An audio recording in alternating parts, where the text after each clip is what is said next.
Hello दोस्तों, आपका हमारे इस वीडियो में हार्दिक अभिनंदन है दोस्तों। तो चलिए दोस्तों, आज हम इस वीडियो के माध्यम से जानेंगे कि दुनिया का सबसे बड़ा सर्वाहारी जीव कौन सा है। तो दोस्तों चलिए वीडियो में हम आगे बढ़ते हैं। दुनिया का सबसे बड़ा सर्वाहारी जीव है व्हेल शार्क। व्हेल शार्क जो कि दुनिया की सबसे बड़ी समुद्री मछली है, उसको लेकर की गई नई रिसर्च से पता चला है कि यह मछली दुनिया का सबसे बड़ा सर्वाहारी जीव भी है। इस तरह इस जीव के नाम दुनिया की सबसे बड़ी मछली होने के साथ साथ दुनिया का सबसे बड़ा सर्वाहारी जीव होने का खिताब भी जुड़ गया है। गौरतलब है कि इससे पहले कोडिएट भालू को दुनिया के सबसे बड़े सर्वाहारी जीव के रूप में जाना जाता था। गौरतलब है कि इससे पहले कोडिएट भालू को दुनिया के सबसे बड़े सर्वाहारी के रूप में जाना जाता था। व्हेल शार्क की खाने की आदतों के बारे में की गई यह हैरान कर देने वाली खोज Australian institute of marine science के जीव वैज्ञानिकों के द्वारा की गई है। इससे जुड़ी जानकारी जर्नल इकोलॉजी में प्रकाशित हुई है। व्हेल शार्क के बारे में बता दें कि यह दुनिया की सबसे बड़ी जीवित मछली है जो 18 मीटर तक बढ़ सकती है। इसका वजन करीब 34 टन होता है। वहीं यदि इसकी उम्र की बात करें तो यह विशालकाय मछली 100 वर्ष तक जीवित रह सकती है। आमतौर पर इस विशालकाय जीव के लिए यही माना जाता था कि यह क्रिल, झींगा और छोटी मछलियां खाती है, लेकिन ऑस्ट्रेलिया के निंगलू रीफ के पास इन मछलियों पर की इस रिसर्च से पता चला है कि यह विशालकाय समुद्री जीव क्रिल के साथ साथ नियमित रूप से समुद्री शैवाल का भी आहार करते हैं। क्या क्रिल, झींगा और छोटी मछलियों के साथ साथ पौधे भी खाती है यह मछली? तो दोस्तों चलिए देखते हैं। व्हेल शार्क पौधे भी खाती है दोस्तों। इसकी पुष्टि इनके बायोप्सी नमूनों के विश्लेषण से भी हो गई है। वैज्ञानिकों ने जानकारी दी है कि यह जीव वास्तव में क्रिल के साथ साथ बहुत सारे पौधों का भी सेवन करती है। इस बारे में Australian institute of marine science के फिश बायोलॉजिस्ट डॉक्टर मार्क मिकन का कहना है कि हमें उन सभी बातों पर दोबारा पुनर्विचार करने की जरूरत है जो हम व्हेल शार्क के भोजन के बारे में जानते हैं और वास्तव में वे जीव खुले समुद्र में क्या कर रही है।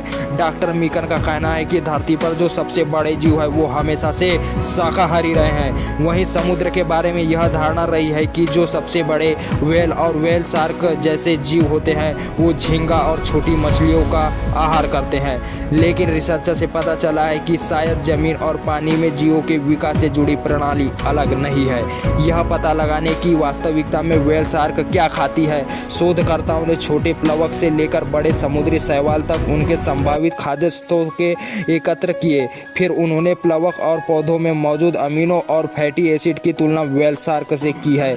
इस बारे में डॉक्टर मिकन ने जानकारी दी है कि व्हेल शार्क के टिश्यूज में वो यौगिक मिले हैं जो सरगासम में पाए जाते हैं। आपकी जानकारी के लिए बता दें कि सरगासम एक तरह का भूरा समुद्री शैवाल है जो निंगलू में आम पाया जाता है। यह शैवाल चट्टानों से अलग होने के बाद सतह पर तैरता रहता है। डॉक्टर मिकन को लगता है कि विकास के साथ साथ व्हेल शार्क ने सरगासम को पचाने की क्षमता विकसित कर ली है। ऐसे में व्हेल शार्क केवल क्रिल की दावत उड़ाने निगलू आती है वो केवल आधी कहानी है। वास्तव में वो वहाँ शैवाल का भी सेवन कर रही है। उनके अनुसार व्हेल शार्क एक बहुत बड़ा जीव है और जब आप एक विशाल जीव होते हैं तो आपको बहुत सारे भोजन के साथ साथ ऊर्जा की भी ज़रूरत होती है। इस मछली को भी अपना विशाल मुंह खोलने के लिए बहुत सारी ऊर्जा खर्च करनी पड़ती है। जब यह अपना मुंह भोजन के लिए खोलती है तो वो एक जाल की तरह काम करता है जिसमें क्रिल के साथ साथ बहुत सारे शैवाल भी होते हैं। ऐसे में क्या वो उन्हें वापस फेंक देती है? ऊर्जा के रूप में देखें तो यह काफ़ी महंगा है क्योंकि उस इकट्ठा करने के लिए उसने बहुत सारी ऊर्जा खर्च की है। ऐसे में उसने इन शैवालों को अपने आहार का हिस्सा बना लिया है। अपने इस अध्ययन में शोधकर्ताओं ने इस विशाल जीव के मल का भी विश्लेषण किया है जिससे पता चला है कि यह जीव क्रिल का भी सेवन करता है।